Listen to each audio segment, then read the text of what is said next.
Revenue ഭൂമി ഏറ്റെടുക്കാൻ വനം വകുപ്പ് ഉത്തരവിറക്കിയതിനെതിരെ വനം മന്ത്രി തിരുവഞ്ചൂർ രാധാകൃഷ്ണനുമായി മന്ത്രിസഭായോഗത്തിൽ തർക്കമുണ്ടായതായി മന്ത്രി അടൂർ പ്രകാശിന്റെ വെളിപ്പെടുത്തൽ. പാവങ്ങളുടെ ഭൂമി പുറംവാതിലിലൂടെ കൊണ്ടുപോകാമെന്ന് കരുതേണ്ടെന്ന് തിരുവഞ്ചൂരിനോട് പറഞ്ഞതായി അടൂർ പ്രകാശ് തുറന്നടിച്ചു. അതേസമയം മന്ത്രിസഭായോഗത്തിൽ തർക്കമുണ്ടായിട്ടില്ലെന്നും പട്ടയം നൽകുന്നത് നിയമപരമായിട്ടായിരിക്കണമെന്നാണ് തന്റെ നിലപാടെന്നും തിരുവഞ്ചൂർ മറുപടി പറഞ്ഞു. തൃശൂരിൽ നടന്ന പൊതുപരിപാടിയിൽ വെച്ചാണ് മന്ത്രിസഭാ യോഗത്തിലെ തർക്കം അടൂർ പ്രകാശ് പരസ്യമാക്കിയത്. റവന്യൂ വകുപ്പ് അറിയാതെ റവന്യൂ ഭൂമി ഏറ്റെടുക്കാൻ വനം വകുപ്പ് ഉത്തരവിറക്കിയതിനെ ചൊല്ലിയാണ് തർക്കമെന്ന് അടൂർ പ്രകാശ് പറഞ്ഞു. പാവങ്ങളുടെ ഭൂമി പുറംവാതിലിലൂടെ കൊണ്ടുപോകാൻ അനുവദിക്കില്ലെന്ന് വനം മന്ത്രിയോട് താൻ പറഞ്ഞു. റവന്യൂ വകുപ്പിന്റെ കൈവശമുള്ള ഭൂമി വനം വകുപ്പ് ഏറ്റെടുക്കുവാൻ വേണ്ടി ഞാൻ അറിയാതെ ചില ഉത്തരവിറക്കി. ഞാൻ പറഞ്ഞു സാധ്യമല്ല, അത് അനുവദിക്കുന്ന പ്രശ്നമില്ല.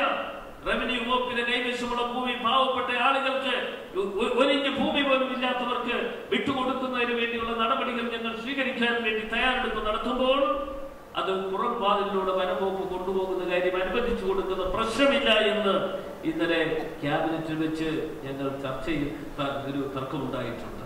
ഹാരിസൺ പലവട്ടം തന്നെ സ്വാധീനിക്കാൻ ശ്രമിച്ചെങ്കിലും വഴങ്ങിയില്ല. തനിക്കെതിരായ അപവാദ പ്രചാരണങ്ങൾക്ക് കാരണം ഇതാണ്. അതിനിടെ അടൂർ പ്രകാശിന് മന്ത്രി തിരുവഞ്ചൂർ രാധാകൃഷ്ണൻ മറുപടി നൽകി. തർക്കം തീർക്കാനല്ലേ നമ്മൾ ശ്രമിക്കേണ്ടത്. തർക്കം പ്രസിപ്പിറ്റേറ്റ് ചെയ്യുന്നതല്ലോ ഒരു ഗവൺമെന്റിന്റെയോ ഒരു മന്ത്രിയുടെ ജോലി. ക്യാബിനറ്റിൽ നടക്കുന്ന കാര്യം പുറത്ത് പറയാതിരിക്കണം. ഇങ്ങനെയുള്ള പരസ്പരമുള്ള രൂപത്തിലാണ് അങ്ങനെ ഒരു ക്യാബിനറ്റ് സിസ്റ്റം ഓഫ് ഗവൺമെന്റിന് മുന്നോട്ട് പോകാൻ പറ്റൂ. റിപ്പോർട്ടർ തൃശൂർ, തിരുവനന്തപുരം.